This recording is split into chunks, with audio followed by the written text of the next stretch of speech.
Hello बच्चों, स्वागत है आपका हमारे यूट्यूब चैनल पर। आज लाए हैं आपके लिए कक्षा 8वीं का वार्षिक परीक्षा पत्र 2025-26 का।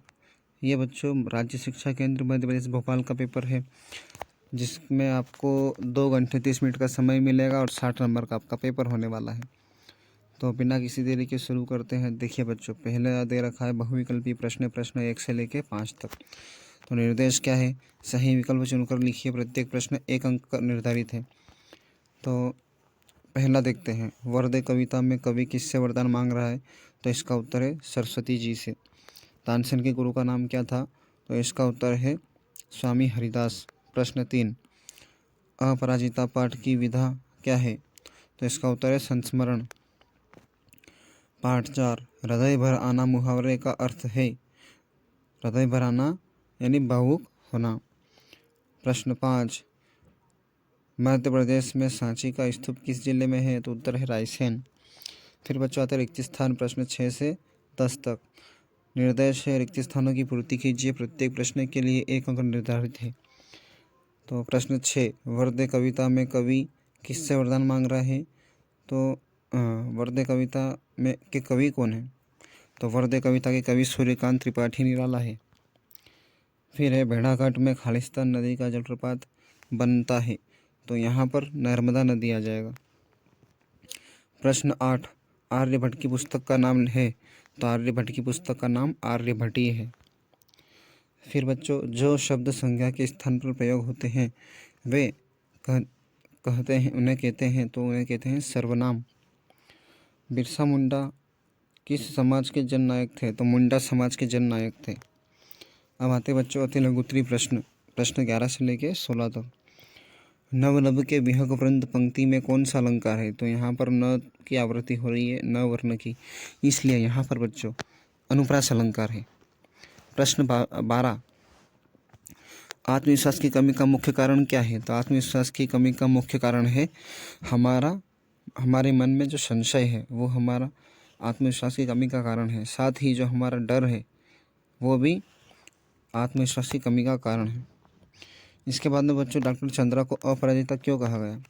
तो डॉक्टर चंद्रा को अपराजिता इसलिए कहा गया क्योंकि उनका शरीर का निचला हिस्सा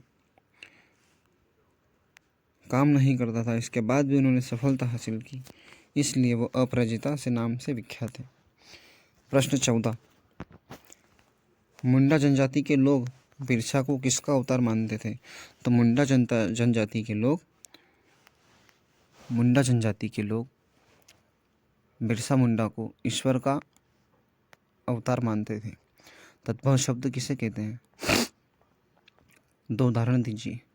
तो ऐसे शब्द जो संस्कृत भाषा से हिंदी भाषा में आए हैं उन्हें तद्भव शब्द कहते हैं।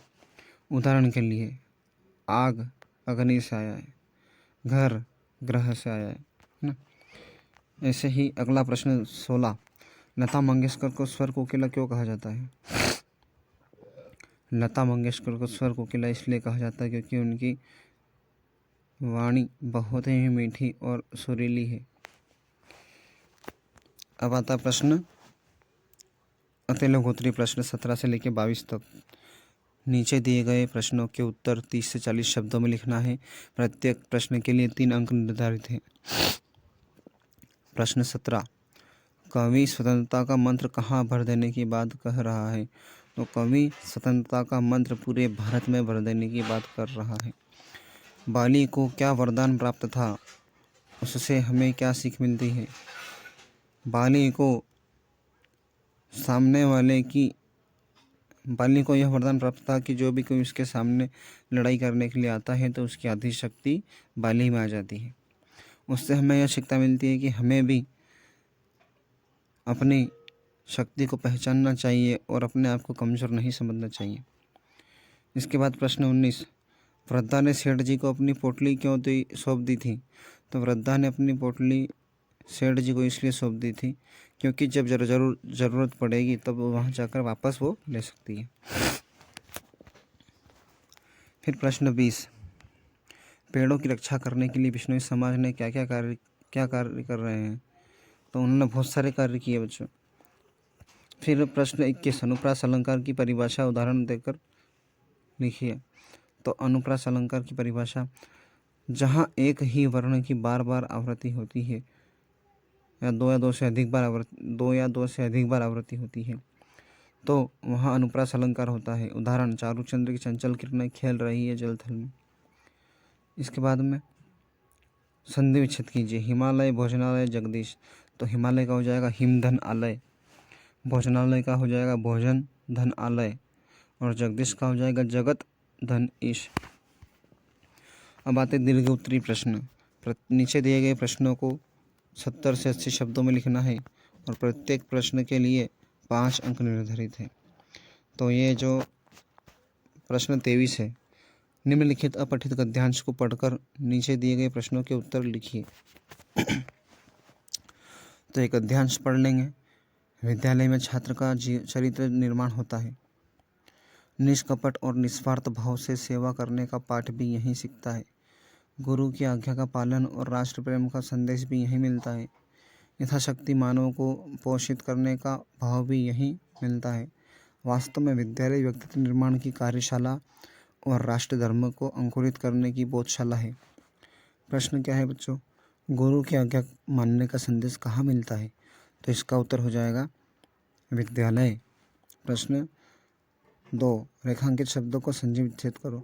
तो रेखांकित शब्द पहला है विद्यालय, तो विद्याधन आलय। दूसरा शब्द है निष्कपट, निःधन कपट।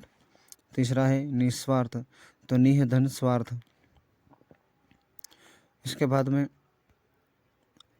यथाशक्ति, तो यथाधन शक्ति।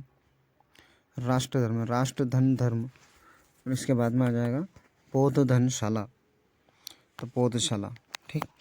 अब नीचे प्रश्न 3 क्या है? पंक्तियों में आए समासिक पद छांटकर समास विग्रह कीजिए।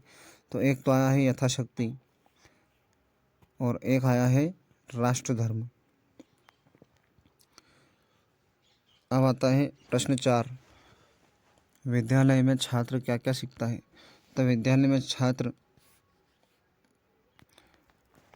निस्वार्थ भाव से और निष्कपट भाव से सेवा करने का पाठ सीखता है। यहीं से वो गुरु की आज्ञा और देश प्रेम करना सीखता है। गुरु की आज्ञा का पालन करना और देश प्रेम करना सीखता है। यहीं से उसके चरित्र का निर्माण होता है। अब आता पाठ 24, नन्ना सत्याग्रही। पाठ से हमें क्या शिक्षा मिलती है? अपने शब्दों में लिखिए। प्रश्न 25, अपने विद्यालय के प्रधान अध्यापक को टीसी यानी कि स्थानांतरण प्रमाण पत्र प्राप्त करने हेतु प्रार्थना पत्र लिखिए, अथवा अपनी बहन के विवाह में सम्मिलित होने के लिए मित्र को आमंत्रण पत्र लिखिए। प्रश्न 26, निम्नलिखित में से किसी एक विषय पर निबंध लिखना है। मेरा प्रिय खेल विज्ञान के चमत्कार, पर्यावरण प्रदूषण, विद्यार्थी जीवन और अनुशासन। तो ये था बच्चों आपका कक्षा 8वीं का प्रश्न पत्र। अगर आपने अभी तक चैनल को सब्सक्राइब नहीं किया तो प्लीज़ सब्सक्राइब करो। मिलते हैं अगले वीडियो में।